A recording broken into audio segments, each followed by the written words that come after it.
Pues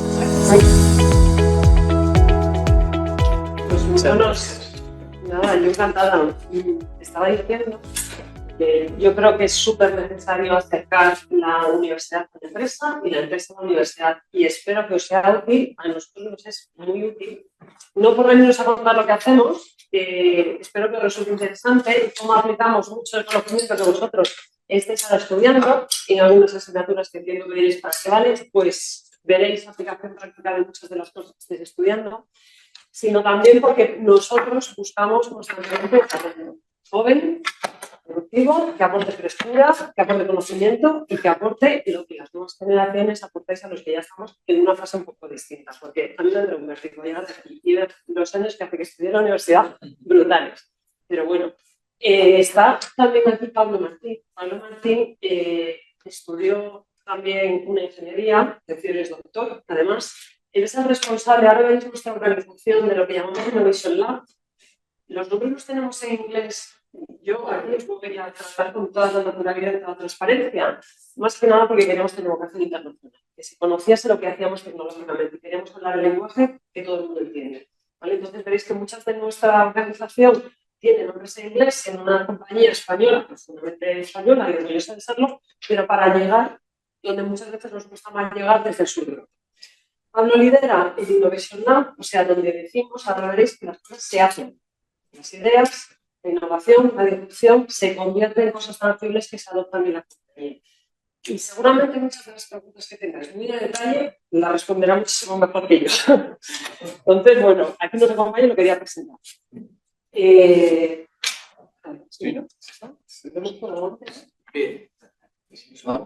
Vale, esto es simplemente por daros un marco de actuación de qué quería entender de más.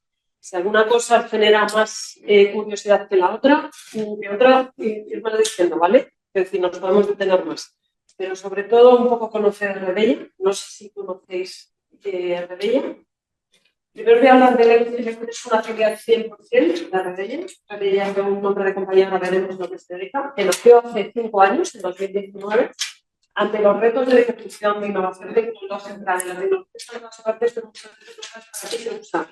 O en las compañías muchas veces existe lo que se llama el miedo de dar de fuera y entonces empiezas a comprar todo tipo de tecnología, pero no con un propósito claro. Y como estamos en dos sectores, como son la electricidad y las telecomunicaciones, con una solución tremenda, y ahora hablamos más concretamente de la disrupción, para impulsar todavía más si cabe la innovación. Y que los términos tecnológicos que nos acaban sacando fuera del mercado a muchos profesionales que estamos dentro, no sirvieran realmente para que fuese un medio. Lo llamamos Elevo, estamos cerca, por aquí estamos en 3 Cantos. Cantos Red Eléctrica Rebella tiene algunos edificios que son soporte del centro de control, tiene un campus donde hay despiezados activos físicos, donde hay simulaciones para operadores del centro de control, donde están las réplicas de cómo se gestionan las interconexiones, y nosotros estamos allí también situados, ¿vale? Pues si algún día nos queréis hacer una visita, sois todos bienvenidos. Y como decimos, ideamos, buscamos y hacemos la realidad de soluciones a través de la innovación abierta, colaborando con otros actores del ecosistema. Esto es un cambio en este momento. Antes de entrar más en detalle, os pongo un contexto. Rebella cambió su nombre, se llamaba Red Eléctrica, identificaba el grupo, se llamaba Grupo Red Eléctrica y hace casi 2 años cambiamos de nombre. El motivo del cambio de nombre fundamentalmente viene, aparte de un paso adelante en la evolución necesaria de todas las compañías, que todos los negocios y actividades del grupo se sintiesen representados. Red Eléctrica de España es el transportista y operador del sistema eléctrico español, supone casi el 80% de nuestros ingresos, pero hay un operador satelital dentro de nuestro, como así pasa, dentro de nuestro perímetro del grupo. Hay una empresa como Reintel, que es el mayor proveedor de fibra óptica oscura en España. Entiendo que lo sabes, pero fibra óptica oscura es cuando tú pones la infraestructura y no la cargas de servicios. Sus clientes habituales son los mayoristas de telecomunicaciones, Orange, Mosmóvil, Same Telefonía, que es su propia red de fibra óptica. Redinter, estamos presentes en Latinoamérica con nuestra actividad fundamentalmente eléctrica, haciendo líneas de transmisión y transporte y haciendo la operación de esas líneas y subestaciones que tenemos. Red Eléctrica, que es la empresa más conocida y la que el grupo tomó su nombre, como os digo, transportista y operador del sistema eléctrico. Entiendo lo que sabéis que significa el transportista muy claro, ¿no? Todas las infraestructuras que vemos que transportan la electricidad desde el punto de generación hasta el punto no de consumo, porque hay una distribuidora, sino hasta el punto cercano a los grandes puntos de consumo. En el sistema eléctrico tradicional. Ahora vamos a ver cómo se cambia el sistema eléctrico y el sistema energético y qué significa. Y el centro de control, como la operación del sistema, es un núcleo de la última tecnología necesaria porque la electricidad tiene muchas ventajas, pero alguna desventaja, que es la casación inmediata física de la generación, de la oferta y de la demanda. Entonces, el centro de control, a través de, y aquí vamos a aplicación práctica de tecnología, de predicciones meteorológicas estupendas para saber qué se va a consumir el día siguiente, en el cual hemos trabajado con IES, ¿vale? Y nos han ayudado mucho en esa parte. A través de, no solamente predicciones meteorológicas, tener sensorizados muchos puntos de nuestros activos de la red, que de manera inteligente se convierte en información que procesada a través de un algoritmo te da lo que puede ocurrir. Todo eso gestionado a través de escalas, sistemas de gestión de la energía y remotos, IoT, la mezcla de todo eso hace que sea el núcleo de la operación del sistema eléctrico. El sistema eléctrico tiene la casación económica, lo que vemos que además últimamente desde la crisis energética de Europa por la guerra de Ucrania sale casi todos los días en el periódico, el precio del euro megavatio. Esa es la casación económica, pero luego eso se tiene que generar, tiene que ser en la física. Y no siempre hay realización en la física, porque lo que ocurre es que a veces hay combustiones en la red, tiene disponibilidad, tiene algún punto determinado, o el viento donde iba a soplar no sopla, y entonces se tiene que llevar la energía por todas las redes de transporte de un sitio a otro, ¿vale? Entonces, toda esa casación física que ocurra, y que en España tenemos unos niveles de calidad de suministro que supera el 99,9%, que hace que nunca se nos vaya la luz, afortunadamente, es lo que hace la operación del sistema. Y bueno, aquí aparece el EBUT, que ahora os contaré un poco más. Activos, números, para ponerle números a las cosas que vosotros trabajaréis con muchísimos datos. 45.000 kilómetros de líneas de alta tensión en España, 5.100 kilómetros de circuitos eléctricos en servicio en Latinoamérica, Chile, Brasil y Perú, 52.900 kilómetros de red de fibra óptica oscura en España. Gestionamos no solamente las que están paralelas o dentro de las propias líneas de transporte, sino mucha gigantes de infraestructura ferroviaria en España, que vuelve a ser un paralelismo, ¿no? Conecta grandes puntos con otros grandes puntos y luego ya la distribución más capilar la realizan otros. Y luego somos propietarios al prácticamente 90% de Spasat, que como veis ahí es el tercer operador de infraestructuras satelitales en Europa y cuarto en Latinoamérica. Pero fundamentalmente sus ingresos vienen de Latinoamérica. Yo creo que... Vale, os voy a contar un poco más porque me interesa que sepáis la disrupción que está ocurriendo, porque es tan importante un rol como la innovación y los modelos de procesos del lenguaje, los algoritmos y todo lo que podemos utilizar. De todos estos negocios que vemos aquí, los dos primeros son eléctricos. Entiendo que conocéis perfectamente el movimiento de transición ecológica más que transición energética en el que estamos. La descarbonización de la economía 2050. La descarbonización de la economía no significa solamente que las fuentes de generación pasen de ser contaminantes a ser renovables, sino que se descarbonicen sectores de la economía.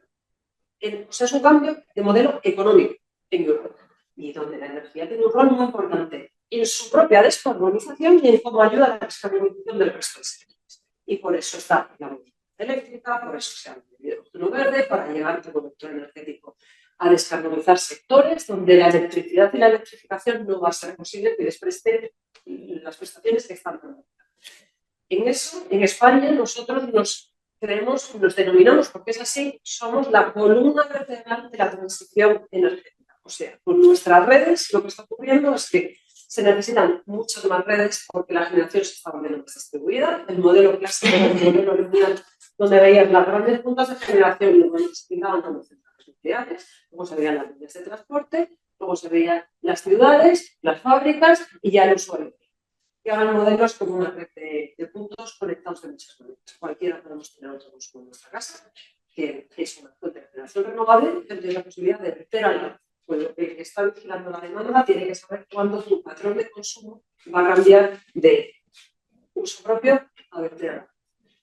Puedes pensar, mi patrón de consumo en mi casa no es importante, ¿no? Pero un número elevadísimo agregado de lo que está ocurriendo sí hace que la curva entre la demanda prevista y la real tenga un gap mayor del que estamos acostumbrados a gestionar, ¿vale? Otra cosa que está ocurriendo, pues los precios de la energía. ¿Qué hace? Que la demanda va bajando. La demanda va bajando porque todos somos mucho más eficientes en nuestra energía. Desde industrias hasta el consumidor. Otro factor que está ocurriendo fundamentalmente en Europa, la pérdida de industrialización de grandes centros de consumo, que a priori pueden ser sustituidos por centros de datos. Estaréis viendo la cantidad de peticiones que hay de centros de datos en Europa y fundamentalmente en España por la ventaja competitiva de tener energía muy barata.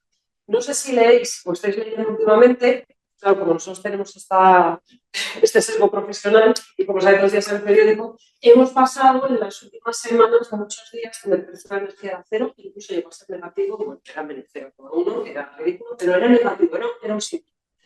En horas de sol, cuando la fotovoltaica está a tope y cuando la demanda se cubría su. Eso es una ventaja competitiva para España en el sentido de tener energía barata, puedo transportarla a otros países europeos, porque el sistema eléctrico europeo es un sistema interconectado, donde lo que ocurre en el último extremo más lejano, que en nuestro caso es Ucrania, ¿verdad? Los de los extremos sufrimos más en cuanto a estabilidades de red, no llegaría, porque hay un montón de sistemas que lo paran, llegaría a otro extremo que somos nosotros. Y somos un sistema un poco aislado del resto de Europa, porque tenemos que pasar a través de Francia para interconectarnos con el resto, y esas son obras de infraestructura normalmente lentas. Pues eso hace que tengamos un sistema mallado, un sistema robusto, pero que está cambiando. Y que la red tiene que llevar, eso es infraestructura física, y que sobre la capa de infraestructura física llega a haber una capa de telecomunicaciones e inteligencia que permite gestionar un entorno mucho más complejo. Otro tema importantísimo. España tiene unos objetivos del Plan Nacional Integrado de Energía y Clima, la transición ecológica, que ha aumentado, que significa que en 2030 el 84% de la generación, no digo el consumo final de energía, tiene que ser de origen renovable.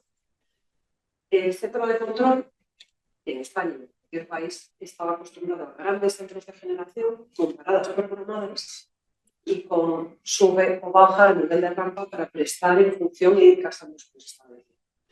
Cuando la generación es renovable, la solar fotovoltaica es mucho más fácil de predecir, pero sabemos que la línea actual es una estructura, cuando se va el sol y se ha perdido, la eólica es mucho más difícil de predecir. Y de hecho hay un montón de proyectos de investigación, de startups, de trabajos que hacemos con vosotros o con otros tipos de stakeholders para que nos ayuden a tener mucha más precisión de cuándo van a producirse el viento y cuándo no. Porque el objetivo de España de introducir el 84% de renovables hace que tengas que tener fuentes de generación más intermitentes y mejores sistemas de predicción, mejores datos y mejores formas de negocio. Otra tecnología con la que estamos trabajando es, hasta ahora, esto es una cosa muy del sistema eléctrico, pero el sistema eléctrico, parte de su estabilidad la generan las más arrogantes de propias centrales. Cuando la generación es renovable, ese servicio de estabilidad no lo encuentran. Pero hay software y estamos trabajando y nosotros hemos invertido en alguna startup que simula esa generación renovable dando esos servicios de estabilidad a la red y que el operador del sistema pueda seguir entregando condiciones de resiliencia y seguridad ese tipo de transporte y operación del sistema. El año pasado, la integración de renovables superó el 50% por primera vez en la historia de España. En febrero hemos tenido un mes bastante ventoso, yo creo que superaba el 60, creo que es un mesero, una media del país, también son los meses tradicionalmente ventosos. Pero el objetivo del 84% no es solamente infraestructura física, no solamente que haya mucha renovable instalada, significa que se pueda introducir en condiciones de seguridad y que se pueda gestionar. Y eso es tecnología, mucha de la que vosotros, por ejemplo, en los proyectos seguramente estéis trabajando. Y por último, satélites. Pues en satélites hay dos disrupciones muy grandes. Una, el propio uso del satélite. Hace muchos años, bueno, vosotros estáis muy jóvenes, pero bueno, todas las casas tenían una antena cuando llegó Canal Plus España, ¿vale? Llegaba televisión vía satélite. que fue la apertura a un montón de contenidos que en ese momento no tenías. Para los contenidos los tenemos todos, los tenemos en el móvil y los elegimos a la carta como nos queda. España y otros países europeos tienen una red de fibra óptica muy potente que ha desplazado al uso de la satélite. Por eso, en este caso, los operadores satelitales, para esos usos de distribución de contenidos, siguen teniendo mucha más cabida en Latinoamérica, donde no tienen estas redes de fibra óptica. Adicionalmente al uso de consumo, de para qué se usa, que los satélites están mirando y usarse para distribución de contenidos a, por ejemplo, usos gubernamentales de defensa, también mismo motivo la situación geopolítica de los últimos años. El sector espacio lo están tomando todos los gobiernos como un sector estratégico, más allá de lo que se ponga en los satélites, sino para la defensa. Otro uso que es tanto defensa como civil, observación de la Tierra. Si observo y cuento, tengo información, tengo datos que con un algoritmo me proporciona la digitalización de servicios donde no me llega otro tipo de tecnología, por ejemplo, el agro o el sector pesquero. Nosotros hemos trabajado con casos de uso donde hemos ayudado al comienzo de la digitalización en gestión de ganadería. Cuando tú dejas a tu ganadería libre, esto fue en el norte de España, en la sierra de Aralar, ¿no? Pues en el campo durante todo el verano los tenían sensorizados y tenían mucha información sobre el propio rendimiento de su propia ganadería. Ahí no lleva la fibra óptica, ahí no lleva otro tipo de comunicación. Esto era a través de IoT, esto no era observación. Y también con el tema pesquero. Pero la observación está ayudando, por ejemplo, a gestionar la vegetación, a gestionar fugas de cosas. Entonces, toda esa observación con una analítica de datos que transforme esas imágenes en datos etiquetados que junto a otras fuentes de información, al final consigues la digitalización que es usar datos para tener información. Y luego la siguiente dimensión que tiene el sector satelital es el tipo de satélite. Hasta hace poco los satélites tenían grandes barreras de entrada, cientos de millones de euros, muchísimos meses de plazo de entrega, hacías un diseño, lo lanzabas, 18 años de vida útil con contratos a la carta. Ahora ya no es eso. Ahí, como todos conoceréis, Elon Musk perfectamente, entró en una disrupción y ha entrado en la cadena de valor desde el lanzador hasta el satélite. Es el primero que consiguió tener un lanzador reutilizable. Yo he tenido la suerte de estar en un lanzamiento de SpaceX hace un año y se te queda la boca abierta. Y yo eso me genera, ¿cómo quiero volver? Una parte del lanzador vuelve con un vehículo no tripulado en mitad del Atlántico, que está geolocalizado, es un droneship, y aterriza como si fuese una página. O sea, es que te quedas loco. Lo que han conseguido a través de la innovación tecnológica, reduciendo, por tanto, el precio de lanzamiento, que ha pasado de ser un nuevo entrante a lanzar el 60% de los satélites que se lanzan en el mundo. Tienes lista de espera para lanzar en SpaceX. Y luego no se ha quedado con eso. Ha dicho, yo quiero llenar el mundo de satélites de baja órbita. Están lanzando a razón de, creo que eran 500 al mes, que son satélites que están a unos 500 kilómetros de distancia. Los satélites geoestacionarios, los que os estaba diciendo, que son los que tienen la flota de desfasar, son satélites que están a 36.000 kilómetros. O sea, este que yo os digo, el último que lanzó, este es para conectividad in-flight, para barcos y para, fundamentalmente, para servicios de defensa en la orilla de Norteamérica y Latinoamérica. Desde que se lanzó a principios de febrero hasta que llegó a su sitio, llegó en junio, viajando. Y llegó, se colocó en la órbita, la posición que tienes asignada y empezó a prestar servicios muy bastante. Los Leos están en 500, los lanzan en paquetes y lo que va a hacer es que todos tenemos conectividad en cualquier sitio. Es para el despliegue masivo de 5G.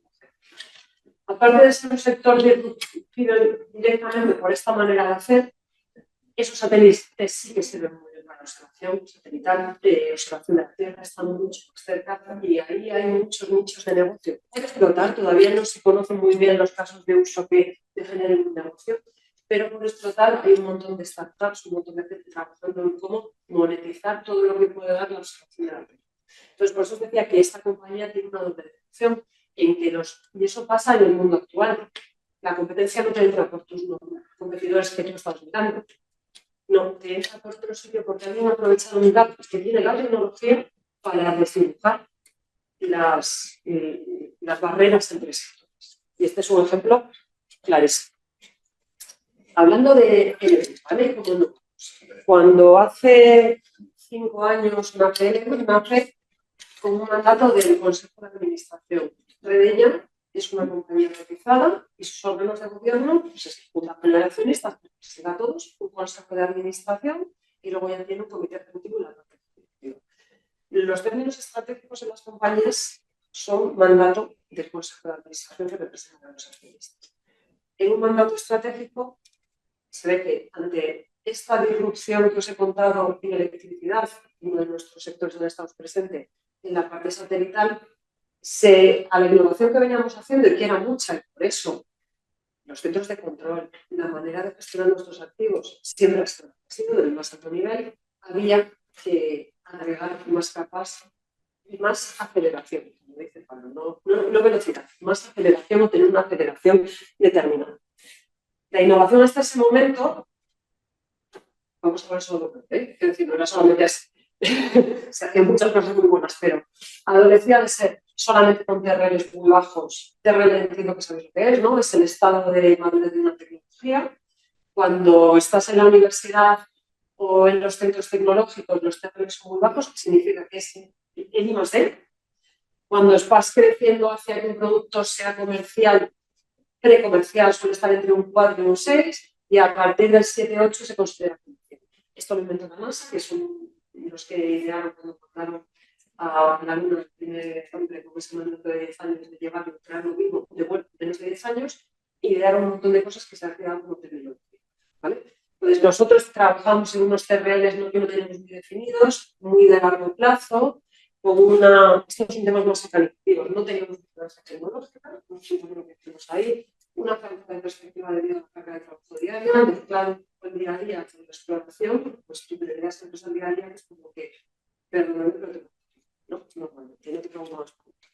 No hay un ecosistema de innovación, pues innovábamos con nuestros proveedores habituales.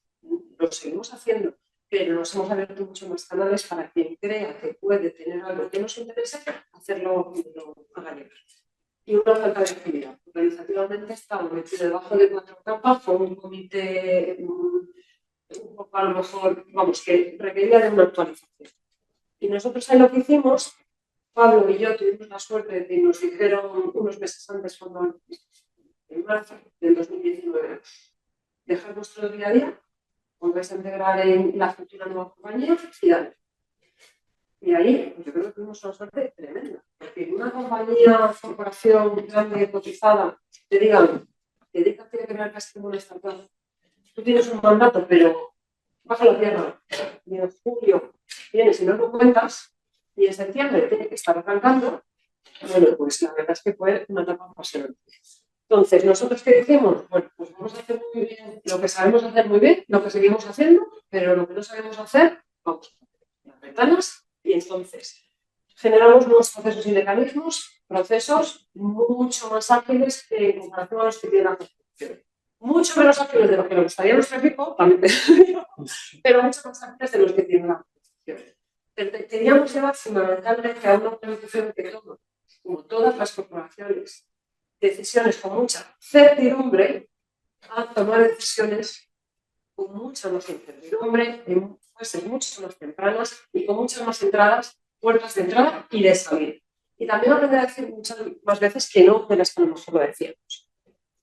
La vigilancia tecnológica, el faro que mira a qué va a pasar de aquí al, no sé si decir 2050, al 2040, muy basado en cómo la tecnología puede afectar, disminuir o ayudarnos a hacer mejor lo que estamos haciendo.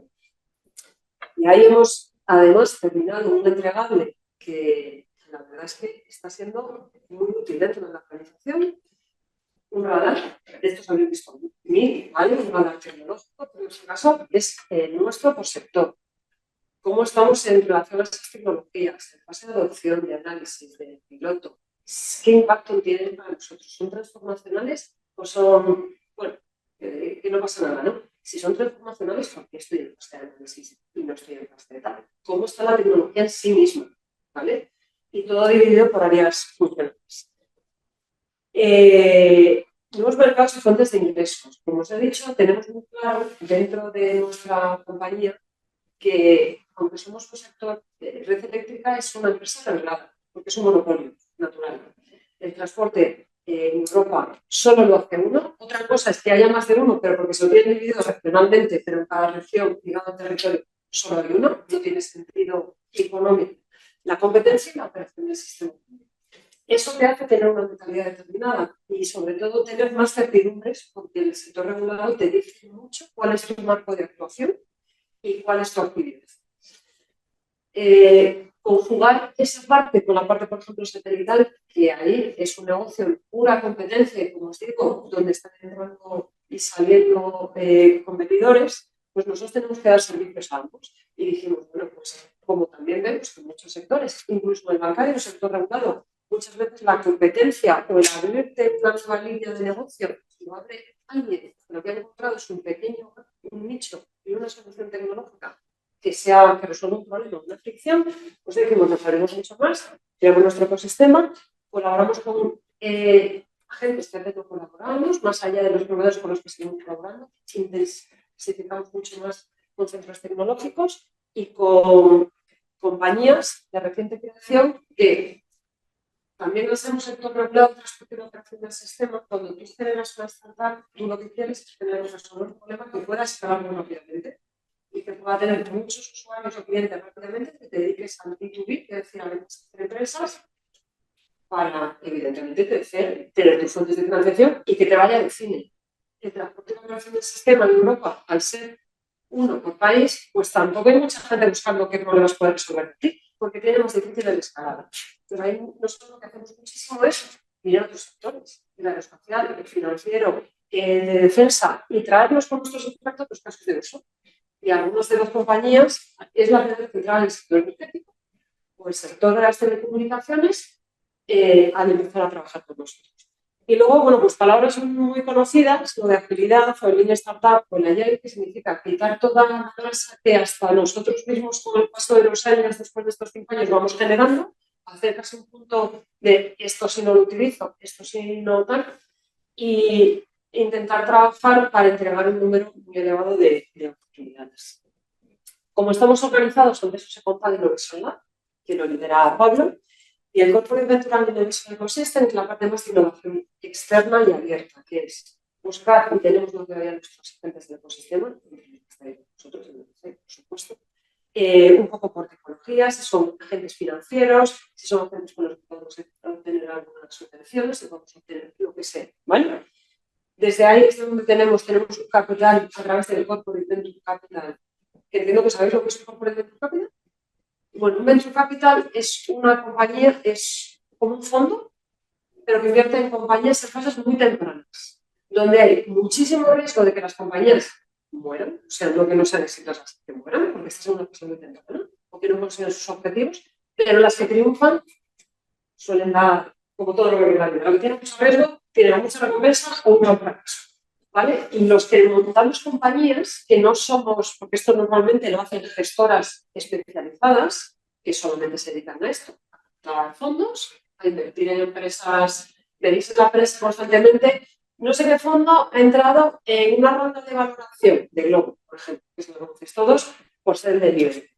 Ahí están entrando fondos de Venture Capital para cubrir sus fases de crecimiento, son normalmente compañías que tienen pérdidas y que lo que se primaba hasta hace poco, porque la crisis de los tipos de interés ahora ya se busca hasta la rentabilidad, o lo está lo más cercano a la rentabilidad de estas compañías, es el crecimiento a todo costo.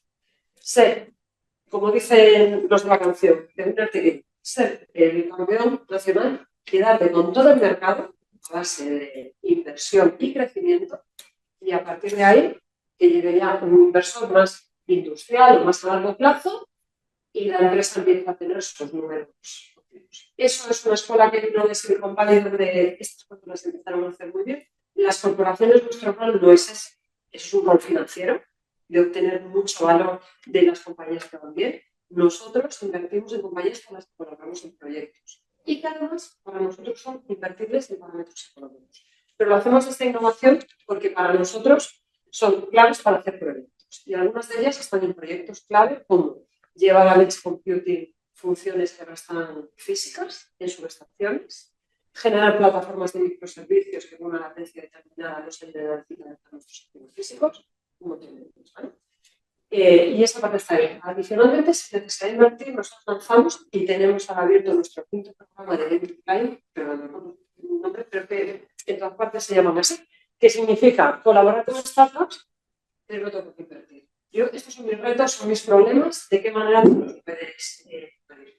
Y lo que nosotros ahí hacemos de puente es, este miércoles tenemos un comité de estos, que hay, la verdad es que compañías súper interesantes, donde hacemos de puente entre el negocio, que es el que tiene las necesidades, con compañías determinadas, en menos de 100 días se tiene que haber conceptualizado lo que va a ser el piloto y luego hacerlo. Depende de la tecnología o el caso de uso, pues a veces lleva 2 meses, a veces lleva 8. Y a partir de ahí tomar una decisión. Lo adoptamos y lo usamos ya en la compañía. Bueno, pues de estos 4 programas, más del 45% de esos pilotos se han convertido en soluciones adoptadas. Y os voy a poner ejemplos.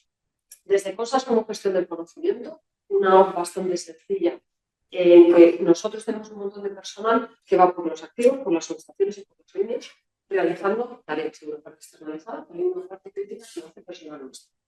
Personal muy formado, que va consultable, que digitalizado, que tiene mucha información, pero que nunca tuviesen que hacer alguna pregunta de ese activo particular a alguna persona. Esta herramienta coge todas esas preguntas y ya las va resolviendo y las va dando, ¿vale? Y lo estamos usando más de 500 personas. ¿Sí?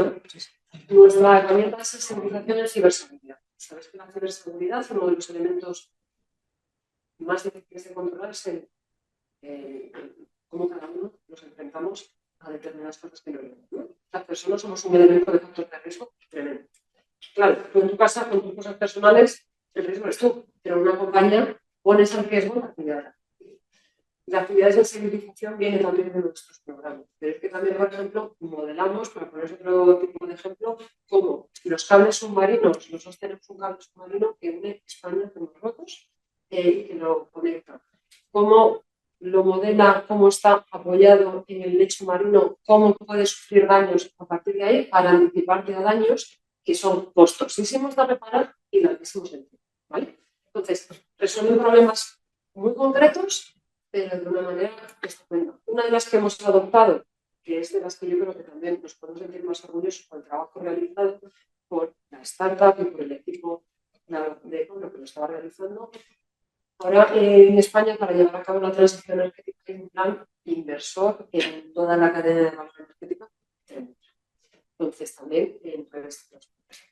Y nosotros tenemos un mandato que es una planificación energética que aprueba el gobierno. En tantos años tienes que haber hecho todo esto para que llegue y se puede conectar, la renovables se pueda conectar, todo lo que. Estamos en un momento de inflación aquí en la cadena de suministro con unos precios que se han incrementado en el 30%. La transición energética en Europa, como estamos viendo todos a la vez, pues todos demandamos a los mismos proveedores, en el mismo plazo. No hay personal, no hay mano de obra. Tienes que conseguir cubrir tus contratos. Y todo eso para hacer puestas en servicio en los años en los que aquí te está diciendo la planificación de esto. Claro, como se ha hecho mucho más complejo, el modelado para tú organizar tus recursos internos se ha hecho mucho más complejo. Y hay una herramienta que nos ha ayudado a cuál es la línea adecuada de convergencia de todos los recursos que tenemos, no solo los internos, los económicos, todos los que se he dicho, permisos, declaraciones de impacto ambiental, para conseguir este objetivo o mejorarlo por la mejor línea. Pues esto ha sido igual con esta startup que nos ha ayudado a modelar. Y luego, como somos compañía, es una compañía con cuenta de resultados dedicada a la innovación, claro, es difícil tener una cuenta de resultados, pues eso, muy bollante. Tenemos también una parte de el soporte, lo que nos hace es pues, todo el reporting, toda la formulación de cuentas nos ayuda. Os he contado ya muchas de estas herramientas internas, pues las pongamos, ¿vale? Alianzas, clave. Todo el mundo dice que el conocimiento ya está tan compartido y tan distribuido que una compañía que tuviese a las mejores personas del mundo no dejas de tener un número finito de conocimiento. Eso es clave, ¿vale? Aliarte con quien te ayuda a llegar más lejos o llegar más rápido. Luego tenemos programas de emprendimiento, que no es tanto despertar, que también el espíritu entre emprendedor de empleados que dejan su rol y desarrollan alguna idea que puede convertirse una economía, no algo que se venda a terceros, un proyecto, una propiedad intelectual, sino también es un cambio cultural en la compañía que ayuda a la transformación cultural de la compañía en el sentido de todos somos responsables de ser proactivos en proponer mejoras e iniciativas que regulen el continuo de la persona. Esto por dentro rápida, pero contado. En la innovación es donde esas ideas, cuando convergen y decidimos llevarlas a cabo, se acaban convirtiendo en algo tangible, es digital y se entrega. Venture Builder, esta es una herramienta que hemos desarrollado nueva que es, ostras, pues necesitaríamos esto y no lo está haciendo nadie. Lo generamos nosotros desde cero. Eso es lo que permite esa herramienta. Y el programa este de Venture Builder ya es lo que os he contado. Lo que nos propusimos cuando nacimos fue decir, no queremos perder ninguna oportunidad que encaje con nuestros retos, que ahora es. Entonces, desplegaremos las herramientas para convertirlo en proyectos o soluciones tangibles, depende cómo vean. Si es una fase multinaria, oye, ¿por qué no sabéis no sé qué, no sé cuánto? Bueno, pues ahí lo que hemos hecho es abrir muchísimos canales hacia adentro y hacia afuera, también a los empleados, porque los empleados tenían canales, pero no lo teníamos bien organizado en ese sentido y parecía que los canales se abrían de vez en cuando. Entonces, no por las cosas del 15 de septiembre, cuando tú decías abrir tu plan, entonces, cosas muy básicas, como tener en constante mapeando cuáles son los problemas de la organización o canales abiertos hacia adentro y también hacia afuera. Cuando somos bastante insistentes y tenemos mucha presencia en redes sociales, tenemos presencia en redes sociales para que se sepa que somos un actor en el que si hay una iniciativa que nos encaja, vamos a hacer lo posible para hacerlo. O sea, no es tanto por mostrar lo que hacemos, sino por atraer. Oye, que estamos aquí, que tenemos estas necesidades, que si encaja, podremos llevarlo a cabo. A partir de ahí, pues las fases normales del proyecto de innovación tecnológica. Desde una conceptualización, llegamos a darle una idea a esto de qué queremos hacer y qué queremos obtener y con quién lo haríamos. Una incubación, o sea, llevarlo a un piloto, hay muchos puntos de decisión de no sigo, que antes no era tan evidente. Al principio nuestra innovación era más quiero esto y al final no se ha conseguido. Y ahora es, pues, no ha salido, o esto no, pues no sale. Y a partir del MVP, del producto mínimo viable, que para muchísimos casos está funcionando muy bien, prestan las mínimas prestaciones, pero que son imprescindibles para decidir si ves adelante, pasamos a la fase de industrialización, porque nuestra innovación ha pasado de ser hace unos años eminentemente física, ligada a nuestros activos. Hablo de la red de transporte porque en ese momento todavía no estaba la parte de desfasada de dentro del grupo. O sea, mejorar un transformado, ha pasado de ser, pues no, 70%, pero el 80% el 90% de ser digital. Es innovación tecnológica. Hay una fase de industrialización. Aquí yo reconozco que esto nos ha costado más. Primero, nosotros no industrializamos, no somos una empresa de software. Y luego, adicionalmente a eso, las compañías tienen que balancear muy bien lo que tienen en sus sistemas legacy, sus grandes sistemas corporativos, que aunque todas nuestras nuevas aplicaciones nazcan con el cyber by design, no sé qué, porque todo tiene que cumplirlo, pero es muy difícil también gestionar en las compañías el balance entre los sistemas de información TI, ahora estoy hablando de TI tradicionales, y las nuevas aplicaciones y formas de hacer, el que casi cada empleado puede empezar a programar, el que ya somos analistas de negocio y herramientas tipo Power BI, el que existen muchas cosas de financiación, por ejemplo, que son otro tipo de aplicaciones. O sea, el acercar y cambiar los perfiles, pero el hacer resiliente un sistema que ya lo tienes, con el introducir un montón de innovación tecnológica, esto es una de las cosas que como compañía nos ha costado más por esa dificultad que le cuesta prácticamente a todos. Y a partir de ahí dices, tengo un producto que lo escalo, que significa que es un producto mínimo viable que usa este área, como está esa herramienta de servicio, pero ya no está usando todo el que lo tenga que usar, que algunos son muy de nicho. Y a partir de ahí puede haber un despliegue interno, por lo que os he contado, y si pensamos que en algún momento hemos llegado antes a ofrecer una solución que puede ser útil para otros, pues incluso su puesta en valores como detección con nosotros. Y cuando veis abajo salida y venta, lo que significa es que si es una inversión en una compañía, nuestro objetivo no es de permanencia siempre, ni quedarnos.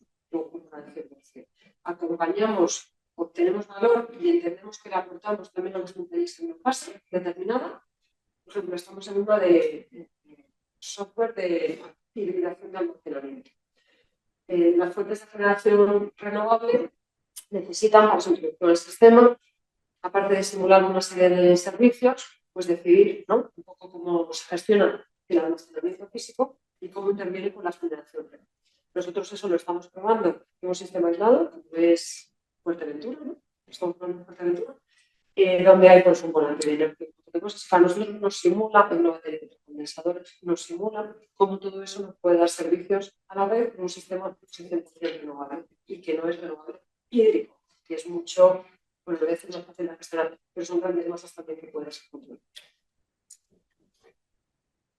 En cuanto a la parte de Portfolio Venture, pues como os he dicho, retos. Hacemos retos a universidades dentro de nuestra página web, pueden ser hackathons, pueden ser hackathons, están basados en datos que podemos tener, intraemprendimiento, las alianzas estratégicas, el Venture Plan, Venture Building, que es la parte más alta en cuanto a inversión financiera y impacto estratégico. Hemos invertido a día de hoy en 7 compañías. Las compañías son desde, por ejemplo, sistemas LIDA que nos ayudan a integrar la información de nuestros activos lineales, convirtiéndose en una especie de modelo digital y que ya no es que mantenimiento le ayuda en su proceso de mantenimiento, porque a su vez lo que hemos hecho es toda esa información, las anomalías que antes, hace unos años, existía como una especie de libro blanco de anomalías y normalmente un colaborador externo con gente muy experta, pues esto es un efecto tipo, no sé, pues esto requiere una operación inmediata. Esto es un efecto tipo tal, esto puede pasar 3 años sin hacerlo. Y, por tanto, tiene un impacto económico inmenso. ¿Cómo analizas tu proceso de mantenimiento? Por tanto, lo que te cuesta, al final todo se lleva a euros. Ha cambiado esa manera de hacerlo porque ahora la detección es automática. Todas esas miles que teníamos de imágenes y de datos, ya el algoritmo que detecta las anomalías, o sea, muchísimo más rápido, más preciso, y donde no es preciso, bueno, luego no me voy a adelantar, porque ese proyecto está ahí. Tenemos hasta datos sintéticos porque hay cosas que no estamos hablando de datos sintéticos. Entonces, ahí, por ejemplo, esta es una de las compañías que hemos invertido. Otra, esta que os he dicho, bueno, esta que os he comentado es una compañía canaria que se llama Elbasa, que además es una compañía de la que yo estoy encantada de trabajar con ella, porque es una compañía que está en Canarias, o sea, en España la base tecnológica es difícil, en Canarias multiplicarlo por un poco más. Y tienen unos acuerdos de doctorados con la Universidad de Las Palmas de Gran Canaria, y de las 50 personas que están trabajando en Canarias, pues el 95% son ingenieros o titulados universitarios, de los cuales están probando muchas cosas además en la Universidad de Las Palmas. O sea, desde Canarias todavía es un poco más difícil, porque están más lejos a veces de los centros de decisión. Y están siendo pioneros en hacer un montón de cosas que no solamente acompañan a eléctrica, sino en Endesa, ahora mismo están en Latinoamérica, sacando también los modelados digitales en Brasil, en Uruguay, gracias a un proyecto que vamos a ver ahora. La que os he comentado que es una compañía que salió de un spin-off de la Universidad de Sevilla, de la parte de Ingeniería Industrial Eléctrica, y que es esta que hace un software que simula una hibridación de almacenamiento, que es una compañía que da un muy bueno porque está elevándose el uso del almacenamiento. Una compañía que está radicada en San Sebastián, que se dedica a la ciberseguridad de manera proactiva, con los honeypot famosos en los que te simulan como que el atacante entra, se cree que está entrando en tu red y está entrando en un sitio que le has puesto y tú aprendes de cómo te quiere atacar. Y él realmente no te está atacando. Esta es una compañía que está muy centrada en el sector financiero y en el sector de defensa y que en los casos de uso de energía ha empezado entre nosotros. Una compañía que también es un spin-off del Barcelona Supercomputing Center, que trabaja en Edge Computing, es esta que os digo, que yo creo que el proyecto también está ahí, nos está ayudando a llevarnos en modo software, lo que ahora tiene funciones críticas en la red en modo hardware.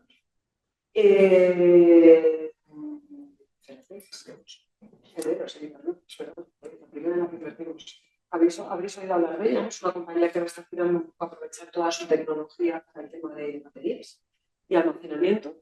Y a partir de ahí, nosotros empezamos a invertir en empresas en las que podíamos aportar y nos podían aportar.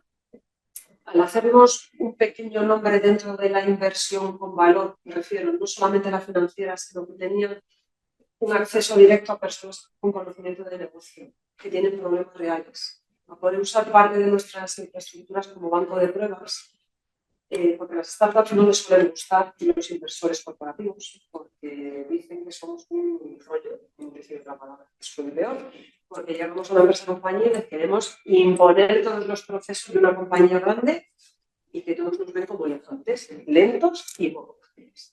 Entonces, nosotros, la ventaja de que seamos una compañía dentro de una gran corporación es que tenemos las ventajas de la innovación y la agilidad o la forma de hacer de un equipo más pequeño. Entonces, hemos invertido en una compañía que también salió de la Universidad de Copenhague y que sensoriza transformadores sin tener que cortar el servicio y te da igual, de manera predictiva, el estado de condición. Como veréis, todo esto impactante. Yo ya no hago los mantenimientos de manera periódica, sino que voy a predecir. O sea, en vez de pasar 3 años, a lo mejor para que tengo que pasar cada año, que esté en un ambiente salido y tiene corrosión, y en otro que pasar cada 3 años no tengo que pasar nunca, porque trabajo ya con la predicción. Es un cambio tremendo, un impacto económico tremendo. Hemos cerrado también ya la inversión en una compañía francesa que lo que hace es que elimina para el usuario la fricción. ¿Sabes que cuando sales de España, en coche, o de España a Italia, o de Italia a Francia, lo que sea, hay un momento que todos nos quedamos sin conexión hasta que te coge tu operador? Esta compañía lo resuelve, basándose, me da igual que sea telefonía móvil, que sea satélite, es como lo llaman, no es inglés. O sea, tú no vas a notar. Y eso es una de las bases de que pueda desplegarse el vehículo autónomo. Si legalmente, regulatoriamente se dejase. El vehículo autónomo no puede perder ninguna conexión. Entonces, esa es una de las bases. Entonces, y a nosotros, como se basa en tecnología satelital, es una de las inversiones que hemos hecho. Y luego, siguientes que vamos a estar viendo están muy relacionados con la gestión de activos, con todo lo que es la gestión de activos, y que nos ayude a hacer formas distintas de hacer, o también de datos e inteligencia artificial que nos ayude, por ejemplo, con temas de datos indirectos. Bueno, yo creo que ya os he dicho porque es importante la innovación tecnológica en el sector eléctrico y el de las telecomunicaciones, pero adicionalmente tenemos una gran cantidad de datos que no tienen por qué ser exactamente información. Todas las nuevas, por ejemplo, ayer estamos hablando en un comité sobre la vida generativa. Está muy bien, pero si no tienes datos buenos y estructurados, tampoco te va a ir mucho, ¿vale? Pero nosotros sí tenemos ya necesario, o sea, suficientes para ir cambiando las formas de hacer, aunque todavía todas las compañías estamos trabajando mucho en esto. Lo que os he comentado, hay un montón de retos que se tienen que abordar de otra manera, que tenemos beneficios, y luego la vigilancia tecnológica como un servicio adicional que nos ayuda a mirar un poco más lejos y trabajar anticipadamente con cambios tecnológicos. Ayer tuvimos una reunión relevante en el cual decíamos, vamos a anticiparnos como si esto hubiese venido. Porque el día que esos tecnólogos decidan hacer el cambio tecnológico, tiene que pillar cómo lo harían. Y además, si en esta fase puedo influenciar en que parte de ese producto desde ya ofrezca determinadas prestaciones, es mucho mejor. Entonces, para eso nos vale la influencia tecnológica. Los retos, ¿vale? Y las tecnologías clave. Todo lo que tiene que ver con la infraestructura de la red eléctrica y la gestión de activos. Nos gastamos cientos de millones de euros al año en el mantenimiento de nuestros activos para que estén en las condiciones de alargar su vida lo máximo posible y la prestación de servicio que prestamos. Somos una infraestructura crítica que prestamos en la parte eléctrica, prestamos un servicio esencial. Y pasa de infraestructura crítica porque una parte de su prestación de servicios es gobierno y empresa. Entonces, las infraestructuras críticas y los servicios esenciales tenemos especiales requisitos. Entonces, todo lo que sirva, he puesto una imagen del dron, pero todo lo que sirva para hacer más eficiente, más eficaz, o de una manera distinta, o hacerlo más sostenible, o hacerlo más circular, o minorar el impacto de nuestras infraestructuras en el territorio. Ahora mismo, en todos los países, pero también en España, hay cada vez un rechazo. Todo el mundo quiere tener energía renovable, pero nadie quiere tener infraestructuras térmicas. Lógico, todos somos ciudadanos. Y cada vez hay más rechazo a la implantación de las infraestructuras. Y cada vez se tarda más en obtener los permisos para hacer posible esa transición ecológica y energética que queremos todos. Entonces, todo lo que sea innovación que nos ayuda a minimizar su huella, a la interacción paisajística, son puntos que están dentro de la infraestructura.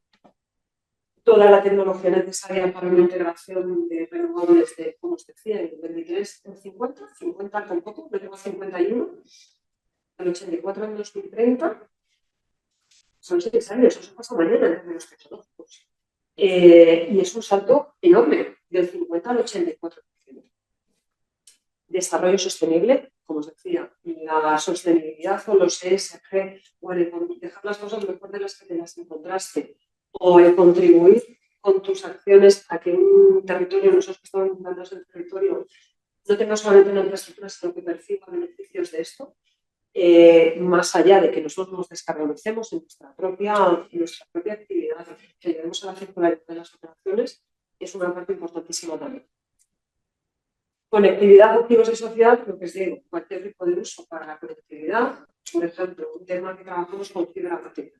Fibra óptica al final es una infraestructura que se alquila y uno de los inputs mayores de coste es la energía eléctrica que necesitan. Bueno, pues todo lo que sirva de hacer por renovable o bajar el coste de ese uso para hacerlo más eficiente es líneas que estamos trabajando con ellos.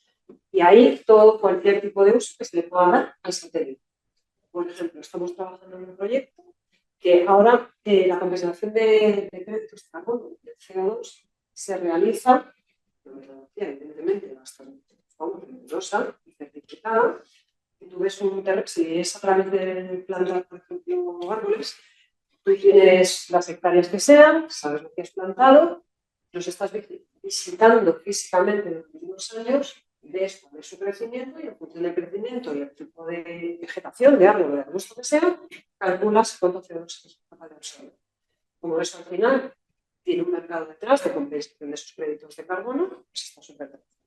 Estamos trabajando en que a través de la observación satelital del IoT, como os decía, que ya puedes tener en sitios donde no tenéis un grupo de comunicaciones, te permita saber ese crecimiento y te permita convertir ese crecimiento ex ante en una algoritmia que sea válida para la oficina de cambio climático y permita que el modelo cambie para esa certificación de los créditos de CO2.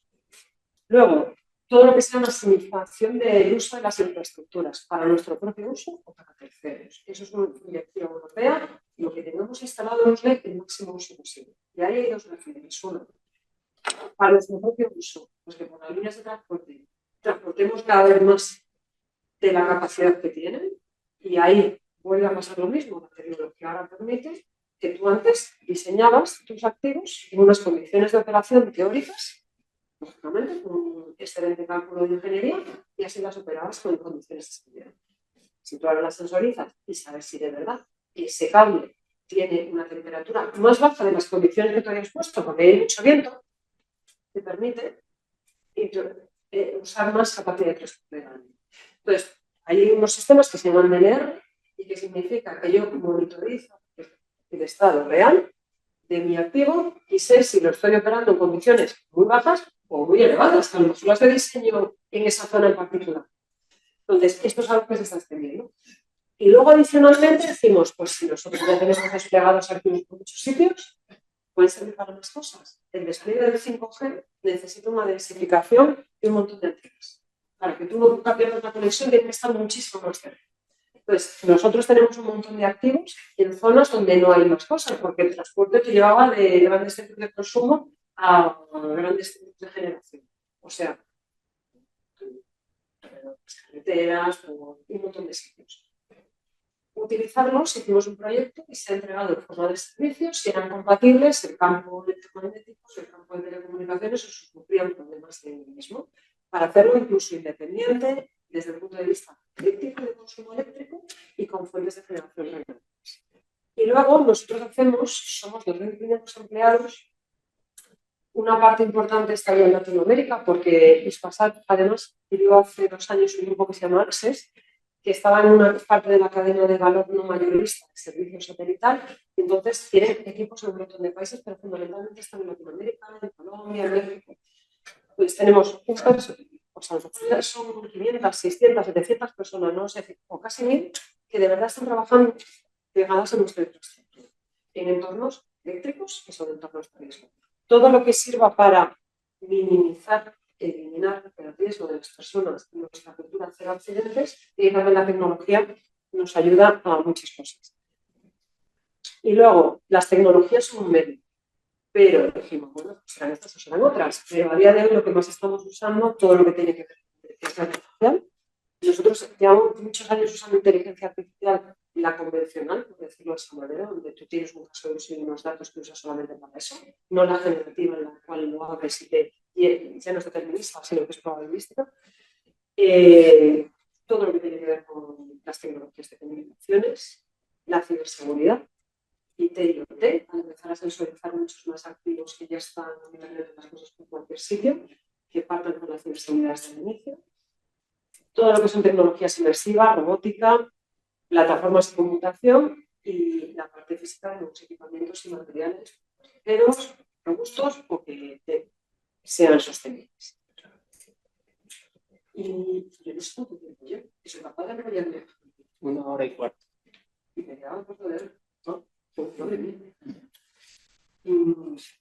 Bueno, casos de uso innovadores. Os he ido adelantando un montón, ¿vale? Pero como las cosas hay que tangibilizarlas para que veáis al final todo esto, en que nosotros somos unos fanáticos del para qué. Y estamos todo el día nosotros mismos y hacia la compañía para que esto lo hacemos para detectar anomalías en la inspección de defectos, por ejemplo, ¿vale? Y luego ya cómo lo hago.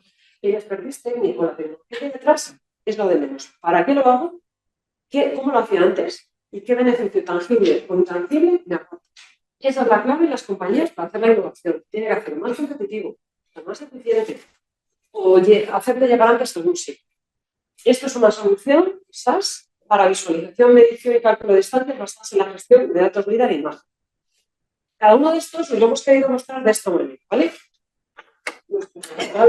Está alineado o no está alineado, por supuesto. Aquí va a infraestructuras de la red eléctrica y gestión de activos.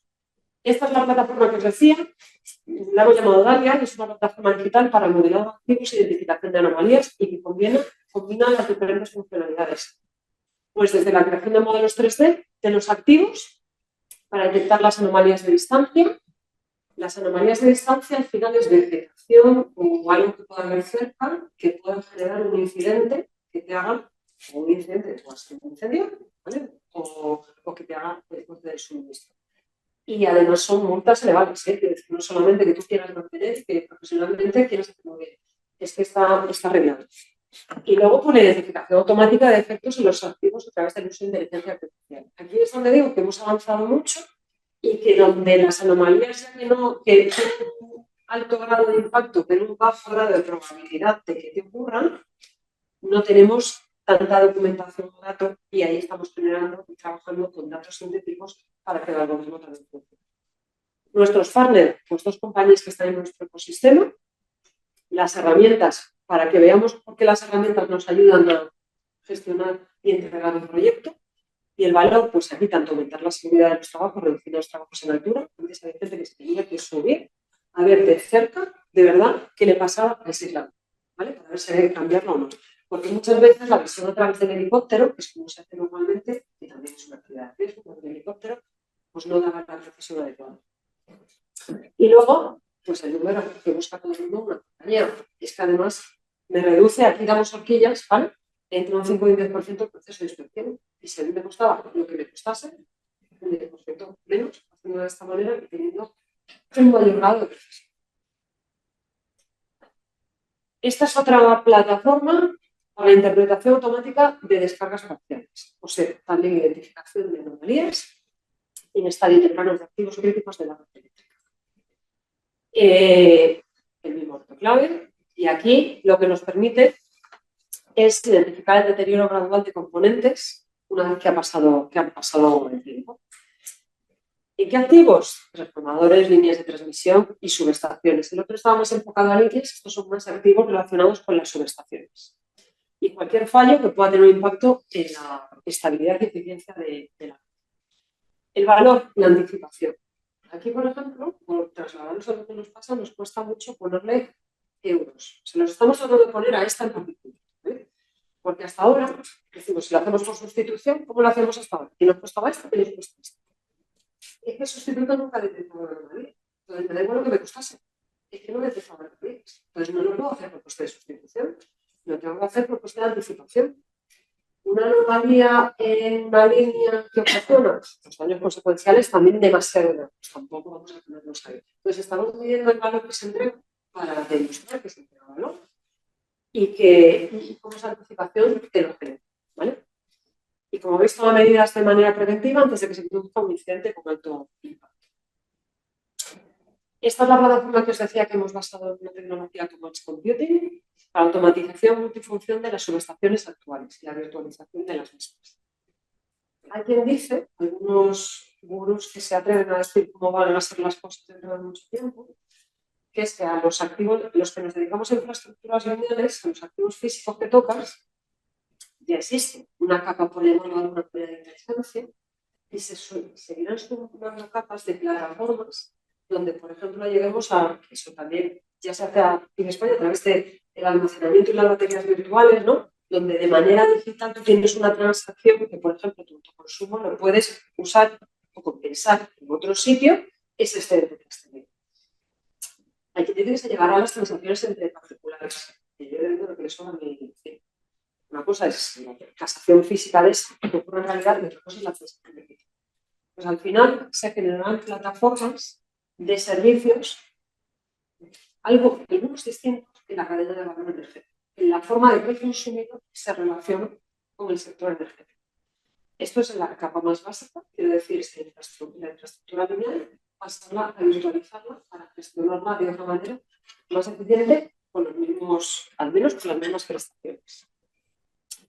Y como veis aquí, pues es una plataforma de software flexible y escalable, sistemas automáticos distribuidos en Edge Computing que integra algoritmos y funcionalidades de los sistemas automáticos de su estación, que es el telecontrol, o sea, de gestionar cosas que están lejos, y las protecciones las protecciones es lo que te para los incidentes que puedas tener para que no se propaguen dentro del sistema. Y permite independizar el hardware del software de los sistemas de protección y control que tradicionalmente se comercializaban juntos y tenían un vendor locking de poder tradicional. ¿Vale? Los partners que veis aquí son con los que hemos realizado una parte de ellos y que queremos optimizar la operación del sistema y la flexibilidad y resiliencia de la red. Y podemos obtener unos ahorros de entre el 10 y el 20% por esa migración cuando se produce. ¿Vale? Esto, como veis, igual, obtenemos información, monitorización avanzada de subestaciones.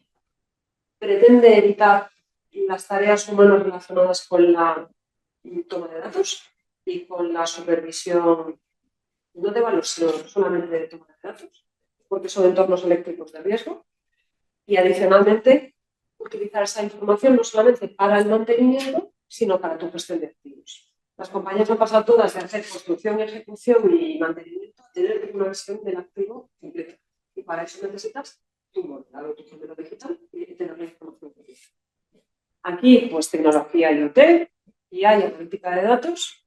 Bueno, ponemos ahí la foto porque lo más significativo, que no es lo más importante, es el robotito ese que además te pasea por la subestación y ese sí que como tiene una cámara donde tú no puedes poner una cámara o no puedes poner un sensor, te daría a donde le mandes, toma el dato que tú necesites. ¿Vale? Igual permite conocer estados activos en tiempo real. Y como veis, mejora la seguridad de los trabajos gracias a reducir desplazamientos. La seguridad de los trabajadores no solamente porque trabajas donde trabajas, sino todo lo que te tienes que desplazar. Entonces evitaría esos desplazamientos. Y luego, pues como siempre, una mejora de la productividad. Moderator, que es una monitorización de las operaciones de los objetos del mercado. En la parte de operación se hace también una liquidación de las estaciones del sistema eléctrico y una lectura o una agregación de los datos de lectura de los 27 millones de contadores, ¿no? Si no me ha parecido, pero 27 millones. Y aquí lo que busca es buscar patrones, trabajo mucho en temas de fraude, otra cosa, que es buscar patrones de comportamiento en los participantes del mercado. El mercado eléctrico, como todos los mercados organizados, tiene transacciones económicas grandes. Entonces, siempre se implantan, desde este punto de vista, cuando siempre hay un mercado organizado con transacciones económicas de gran impacto, conocer patrones de comportamiento. Pues como veis, una de nuestras funciones es gestionar los mercados de servicios de ajuste del sistema cuando la capacidad económica no coincide realmente con la física y empiezan a entrar todos estos otros servicios de ajuste y desde ahí establecer patrones. Autoconsumo. Identificación de las instalaciones de autoconsumo sin excedentes con potencia máxima contratada mayor de 450 kilovatios. En las que superan un megavatio, por ley, está obligada a comunicarlo a red eléctrica al centro de control. Y esas se conocen. Las que están por debajo no. Pero como hay un aumento exponencial, interviene mucho en la curva de predicción diaria. Nosotros tenemos una aplicación que yo recomiendo que la descarguéis porque es muy útil ver lo que se está generando ahora, cuánto es de eólica, cuánto es de no sé qué. O sea, la predicción para mañana, esa curva, que lleva años trabajando en esa curva y que tiene un grado de error mínimo, el autoconsumo es una de las cosas que le hace meter más incertidumbre. Entonces, como muchas veces los registros administrativos van más lentos que la realidad de lo que ocurre, necesitamos saberlo. Y entonces, ¿qué estamos haciendo? Identificación de estos autoconsumidores que tengan una potencia mayor a 5 kilovatios, o sea, que son relativamente grandes, ¿vale? Pues este es el tramo donde existe una mayor incertidumbre para el operador del sistema. Identificación indirecta a través de análisis de patrones de comportamiento en las series temporales de consumo horario que indican que se trata de una instalación de autoconsumo. Esto lo estamos haciendo. ¿Vale? De aquí identificaríamos el autoconsumo no registrado, que a nosotros, que no esté registrado, no es tanto, eso no es un dato para nosotros importante, pero sí nos ayudará a mejorar la estimación del autoconsumo. Y por tanto, a operar en condiciones, conociendo los patrones de consumo de manera más segura.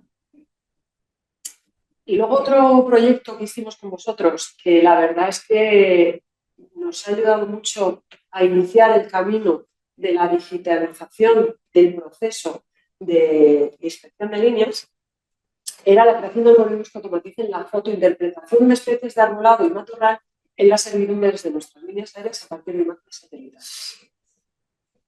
En trabajos de talas y de podas, esto va a sonar chiste. Tal vez en España no hay árboles hasta que tienes que eliminar de tus líneas la vegetación a una distancia.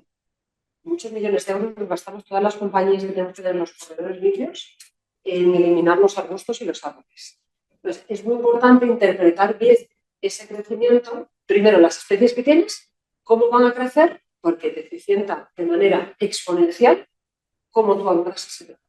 Entre ir allá privadas a ver qué es lo que hay, mandarte la oferta y a partir de esa oferta trabajar y luego las realidades, a que de verdad sepas dónde, cuándo tienen que ir, si tienen que ser talas puntuales, si tienen que ser talas masivas, si tienen que ser lo que sea, ¿vale? Es una eficiencia tremenda. Esto fue lo que se hizo en colaboración con vosotros, con Model Story, que es una compañía que usaba esas imágenes satelitales, y Traxatec para interpretar esa vegetación, como especialistas en esto. Y entonces lo que hemos conseguido es optimizar los procesos de tala y arbolado de la vegetación y de la servidumbre de las líneas aéreas dentro de nuestra red de transporte. Y bueno, como conclusiones, pues para nosotros nos está siendo muy útil el camino de las pruebas de concepto, de los PDVs, pero para que las cosas tengan impacto se tienen que hacer. Nosotros siempre decimos, y en muchas compañías pasa, no es muy difícil balancear el día a día y la ejecución exigente del día a día con la innovación. Y con el canal y el ancho de banda que le das a que las planes de innovación se integran, porque generan incomodidad. Yo hacer las cosas de una manera y digo que sé que esto es mejor, pero tengo que cambiar. Pero ese es el objetivo real. El objetivo real también de la investigación que hace la universidad, que se acabe convirtiendo en una solución que una compañía pueda adoptar, uniendo lo mejor de ambos mundos. Nosotros siempre decíamos que no queríamos ser un museo de pilotos. Hay compañías que se convierten en un montón de pilotos que por el día a día no pueden implantar.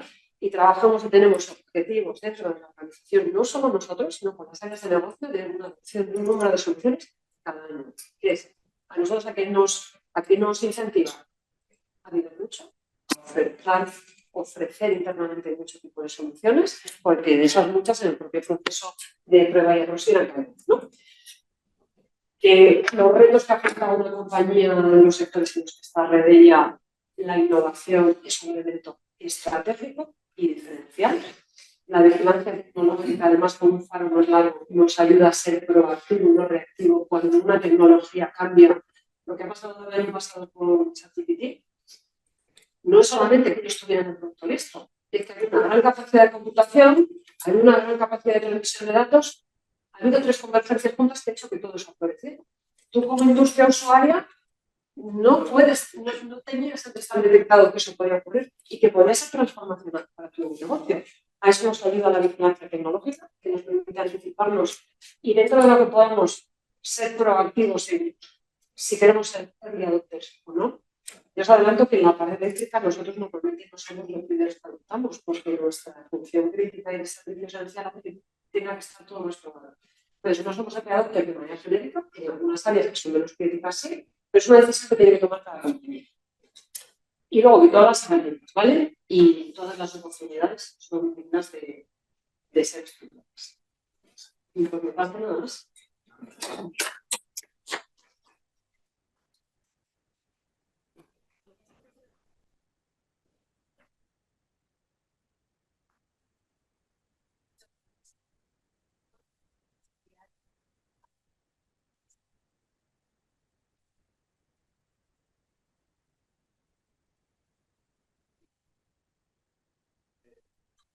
Tengo